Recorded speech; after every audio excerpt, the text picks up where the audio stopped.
Hello friends, Radhe Radhe, जय श्री श्याम। तो आज मेरी इस वीडियो में आप सीखेंगे कुर्ती में बैक प्लेट डालना। तो चलिए स्टार्ट करते हैं।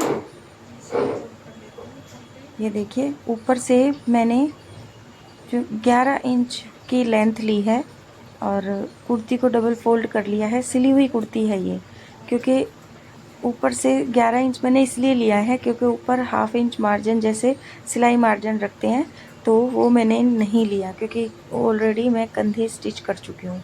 अब 11 इंच पे निशान लगाने के बाद वहाँ पे स्केल रख के और 6 इंच की लेंथ से ले लेती हूँ और कमीज के बीच में मिडल पॉइंट से लेके 3.5 इंच की दूरी पे 3 निशान इस तरह से मैं लगा लूँगी। ठीक है, तो ये निशान लगाने के बाद ये जो सेम निशान मैं नीचे वाले पार्ट में भी लगा लूँगी, यानी कुर्ती के एक बैक पार्ट में दोनों ही तरफ ये निशान लग जाएंगे, फ्रंट पार्ट में नहीं लगेंगे। ठीक है, तो ये वाले निशान जो है मैंने बैक पार्ट में भी उठा लिए, बैक ही मतलब साइड में भी। तो और यहाँ मिडल पॉइंट में जो 6 इंच का हाफ है, जो 3 इंच पे, उस तरह से इसको सीधा करके और जितनी हमें प्लेट्स, जितनी दूरी की प्लेट्स डालनी है चौड़ी, मतलब उस पे निशान लगा लेंगे।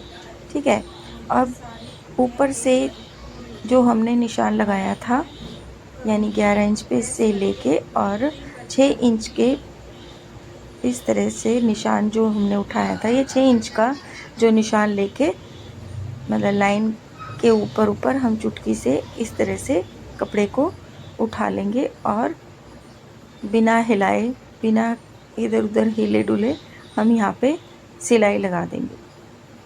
और ये सिलाई गोल होगी क्योंकि ऊपर से कोने से चढ़ेगी, यानी 11 इंच की जो हमने निशान लगाया था वहाँ से लेके बीच में जितनी चौड़ी हमें डालनी है आधे इंच तक आएगी, और फिर वापस से आधे इंच से और वापस से 6 इंच तक आ जाएगी। ठीक इसी तरह से मैं दूसरी वाली प्लेट्स को भी डाल लूँगी।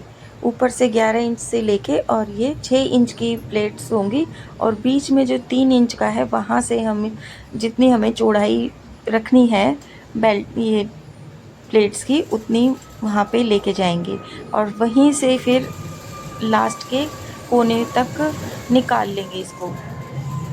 11 इंच से चलेंगे और 6 इंच की प्लेट के लास्ट तक आ जाएंगे।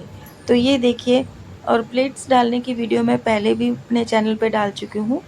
और ये जो है ये तो सिली हुई कुर्ती है, और सिली हुई कुर्ती में भी प्लेट्स डालनी सही रहती हैं। कई जो ऐसी होते हैं बुटीक में या कई टेलर ऐसे होते हैं कि वो जो हैं साथ पहले ही प्लेट्स डाल लेते हैं, तो उससे पता है कुर्ती की जो मेजरमेंट जो कमर की होती है उसमें थोड़ा फ़र्क पड़ जाता है, यानी मतलब जो ठीक से नहीं आती हैं वो। कुर्ती को पहले प्रॉपर स्टिच कर लीजिए, उसके बाद ही बैक प्लेट डालिए। उससे ये हो जाता है कि हमें जितना भी फालतू कपड़ा होता है, जो भी हमने लूजिंग के लिए छोड़ा हुआ है, उसको जितनी भी प्लेट्स हमने डालने के लिए कपड़े को छोड़ा हुआ है, वो हम आराम से जो है वो प्लेट्स में डाल सकते हैं। ठीक है, इससे कुर्ती में प्लेट्स जो है बिल्कुल परफेक्ट डल के आती हैं। तो अब मैं आपको इसे सीधा करके दिखाती हूँ कि देखिए कुर्ती में कितनी अच्छी तरह से बैक प्लेट डली है और इसकी शेप कितनी अच्छी आ गई है। ठीक है, इसकी फिटिंग बहुत अच्छी आएगी क्योंकि इसमें जो कि कुर्ती में जैसे कि हर एक साइज़ में बैक प्लेट डालना ज़रूरी नहीं होता। ये प्लेटें उसी कुर्ती में डलती हैं जहाँ पे कस्टमर का चेस्ट साइज़ और हिप साइज़ दोनों में कमर का साइज़ कम हो, यानी 4 या 5 इंच का फ़र्क हो चेस्ट साइज़ में और कमर साइज़ में। 4 इंच या 5 इंच का फ़र्क हो तभी ये बैक प्लेट डलती हैं। ठीक है, ये ध्यान रखिएगा।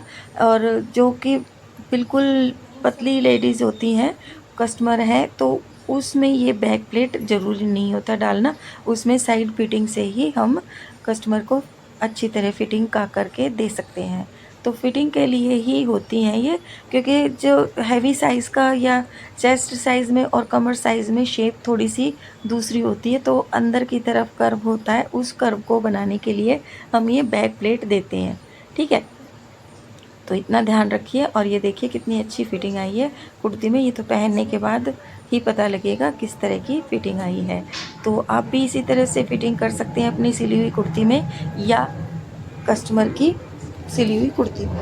ठीक है, तो आशा करती हूँ आपको कुछ न सब कुछ समझ आ गया हो। तो वीडियो को लाइक कीजिए, शेयर कीजिए, सब्सक्राइब